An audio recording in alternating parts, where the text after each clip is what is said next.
ಈಗ ಕ್ಷೇತ್ರದಲ್ಲಿ ಕಳೆದ 30 ವರ್ಷಗಳಲ್ಲಿ ಆಗದೆ ಇರ್ತಕ್ಕಂಥ ಕಂಡು ಕಾಣಂತ ಅಭಿವೃದ್ಧಿಯನ್ನ ಶಾಸಕರಾದಂತ ಎನ್ ಶ್ರೀನಿವಾಸ್ ಅವರು ಮಾಡ್ತಾ ಇದ್ದಾರೆ.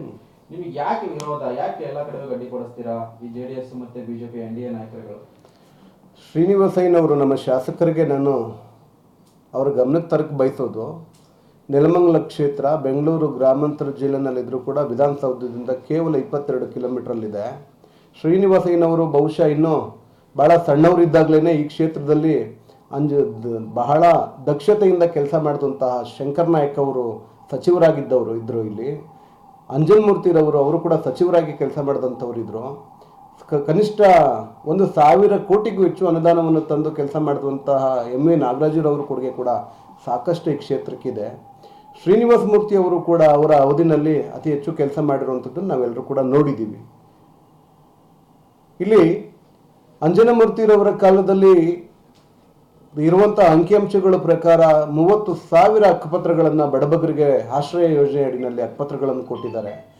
ನೂರಾರು ಜನರಿಗೆ ನೂರಾರು ಜನರಿಗೆ ಎಕರೆಗಟ್ಟಲೆ ಗೋಮಾಳ ಜಮೀನನ್ನು ಮಂಜೂರಾತಿ ಮಾಡಿಕೊಟ್ಟಿರೋದಕ್ಕೆ ಇವತ್ತಿಗೆ ಅಂಜನಮೂರ್ತಿಯವರ ಹಿಂಬಾಲಕರು ಯಾರಿದ್ರು, ಕಾಂಗ್ರೆಸ್ ಕಾರ್ಯಕರ್ತರು ಯಾರಿದ್ರು ಅವತ್ತಿಗೆ, ಅವರೆಲ್ಲರೂ ಕೂಡ ಇವತ್ತಿಗೆ ಎಲ್ಲ ರೀತಿಯಲ್ಲೂ ಕೂಡ ಸಬಲೀಕರಣವನ್ನು ಹೊಂದಲಿಕ್ಕೆ ಅವತ್ತು ಅವ್ರು ಏನು ಕೊಟ್ಟಿದ್ರು ಮಂಜೂರಾತಿಗಳನ್ನು ಅದರಿಂದ ಆಗಿದೆ. ಈ ತಾಲೂಕಿನಲ್ಲಿ ಕುಮದ್ವತಿ ನದಿ ಎಲ್ಲೆಲ್ಲಿ ಹರಿತಾ ಇತ್ತು ಆ ಎಲ್ಲ ಕಡೆನೂ ಕೂಡ ಬಸ್ಗಳು ದಾಟಿ ಹೋಗ್ಲಿಕ್ಕೆ ಆಗ್ತಾ ಇರಲಿಲ್ಲ. ಎಷ್ಟೋ ಕಡೆ ಸಾಕಷ್ಟು ಸಮಸ್ಯೆ ಇದ್ದಂಥ ಎಲ್ಲ ಕಡೆನೂ ಕೂಡ ಬ್ರಿಡ್ಜ್ಗಳು ಮಾಡಿಸಿರುವಂಥದ್ದು ಅಂಜನಮೂರ್ತಿರವರು. ಈ ನೆಲಮಂಗಲ ತಾಲೂಕಿನಲ್ಲಿರುವಂತಹ ಸರ್ಕಾರಿ ಆಸ್ಪತ್ರೆ ಮಾಡಿರುವಂಥದ್ದು ಶಂಕರ್ ನಾಯಕ್ ಅವರು, ತಾಲೂಕು ಆಫೀಸ್ ಮಾಡಿರುವಂಥದ್ದು ಶಂಕರ್ ನಾಯಕ್ ಅವರು, ಬಸ್ ಸ್ಟ್ಯಾಂಡ್ ಮಾಡಿದಂಥವರು ಶಂಕರ್ ನಾಯಕ್ ಅವರು. ಇಂಥ ಎಲ್ಲ ಯೋಜನೆಗಳನ್ನು ಈ ಹಿಂದೆನೇ ನೆಲಮಂಗಲ ನೋಡಿದೆ. ಕೇವಲ ಚರಂಡಿ ರಸ್ತೆಗಳಿಂದಲೇ ಸಂಪೂರ್ಣವಾದ ಅಭಿವೃದ್ಧಿ ಆಗ್ತಾ ಇದೆ ಅಂತ ನೀವೇನಾದರೂ ಭಾವಿಸಿದ್ರೆ ಚರಂಡಿ ರಸ್ತೆಗಳ ಅಭಿವೃದ್ಧಿಗೆ ಅಧಿಕಾರರು ಮಾತ್ರ ಆಗ್ತೀರಿ. ಮಾನ್ಯ ಶಾಸಕರೇ, ಈ ಕ್ಷೇತ್ರದಲ್ಲಿ ನಿಜವಾದ ಅಭಿವೃದ್ಧಿ ಕಾಣಬೇಕು ಅಂತ ಅಂದರೆ ಏಷ್ಯಾದಲ್ಲಿ ನಂಬರ್ 1 ಇಂಡಸ್ಟ್ರಿಯಲ್ ಏರಿಯಾ ಆಗಿರುವಂತಹ ದಾಬಸ್ಪೇಟೆ ಅಥವಾ ನೆಲಮಂಗಲ ಭಾಗಕ್ಕೆ ಈ ಭಾಗದಲ್ಲಿ 2 ಲಕ್ಷ ಜನಕ್ಕೂ ಹೆಚ್ಚು ಜನ ಕಾರ್ಮಿಕರು ಕೆಲಸ ಮಾಡ್ತಾ ಇದ್ದಾರೆ.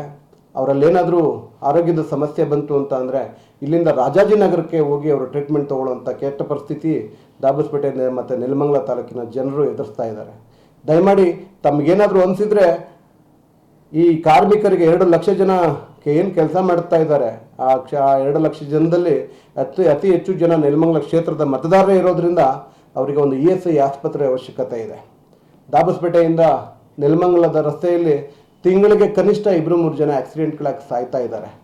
ತಲೆಬುರುಡೆ ಅವಶ್ಯಕತೆ ಇರುವಂಥ ಏನಾದರೂ ತಲೆಗೆ ಏಟಾಗಿ ದೂರದ ಆಸ್ಪತ್ರೆಗಳಿಗೆ ಹೋಗುವಷ್ಟರಲ್ಲಿ ಅವರು ಸತ್ತೋಗ್ತಾ ಇದ್ದಾರೆ. ಅವ್ರಿಗೆಲ್ಲರಿಗೂ ಕೂಡ ಅನುಕೂಲ ಆಗೋ ದೃಷ್ಟಿಯಿಂದ ಸಾಧ್ಯ ಆದರೆ ಒಂದು ಟ್ರಾಮಾ ಸೆಂಟರ್ನ ಓಪನ್ ಮಾಡಿ ಈ ಹೈವೇ ರಸ್ತೆಯಲ್ಲಿ.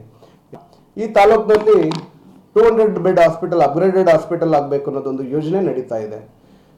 ನಾವು ಈ ಹಿಂದಿನ JDS ಶಾಸಕರಿದ್ದಾಗಲಿಂದನೂ ಕೂಡ ನೋಡ್ತಾ ಇದ್ವಿ.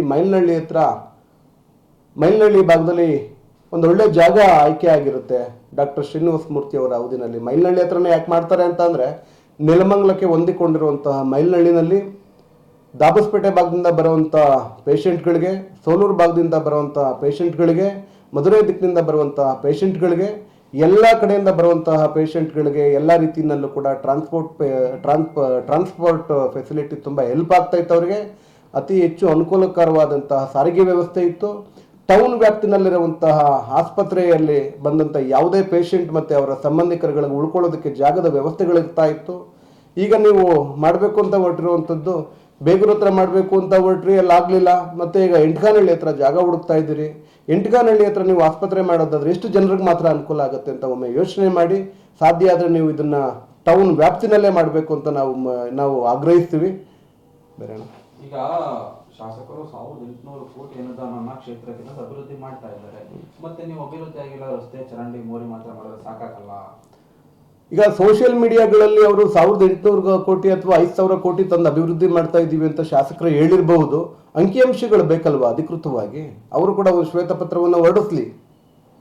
ಹೌದು, ಈ ಕರ್ನಾಟಕ ರಾಜ್ಯ ಸರ್ಕಾರದಿಂದ ಶ್ರೀನಿವಾಸಯ್ಯನವರ ಅವಧಿನಲ್ಲಿ ಶಾಸಕರ ಅನುದಾನ, land army grants, KIDL grants ಮತ್ತು ಇತರೆ ಯಾವುದೇ ಇಲಾಖೆಗಳಿಂದನೂ ಕೂಡ ಇಷ್ಟಿಷ್ಟು ಅನುದಾನ ತಂದಿದ್ದೀನಿ, ಹೌದು 1,000 ಕೋಟಿ ಅನುದಾನ ತಂದಿದ್ದೀನಿ ಅಂತ ಅಂದ್ಬಿಟ್ಟು ಪಟ್ಟಿ ಮಾಡಿ ಬಿಡುಗಡೆ ಮಾಡಲಿ.